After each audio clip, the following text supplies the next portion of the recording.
On s'intéresse à présent au dossier ukrainien et les tractations diplomatiques se poursuivent pour apaiser les tensions. Le président ukrainien et Joe Biden se sont entretenus cet après-midi. Ils se sont convenus de poursuivre la diplomatie et la dissuasion face à Moscou. Demain, le chancelier allemand se rendra justement à Moscou pour rencontrer Vladimir Poutine. Et à la veille de son déplacement, Olaf Scholz hausse le ton. Il prévient la Russie que les sanctions occidentales seront immédiates en cas d'invasion de l'Ukraine.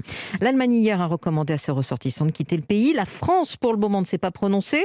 Les étrangers sur place sont partagés entre partir ou rester. Alors, comment les ressortissants français vivent-ils la situation actuellement? On a posé la question à Chloé. Elle vit à Kiev depuis 3 ans et au vu des tensions, elle a décidé de s'éloigner quelques jours.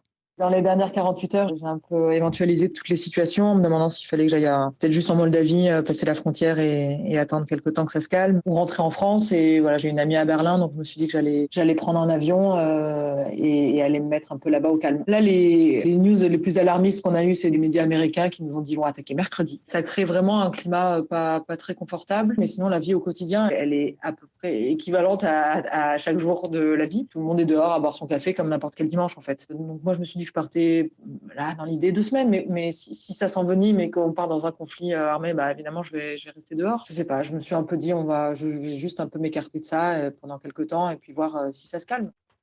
Le témoignage de Chloé qui vit à Kiev, recueilli par Océane Théa.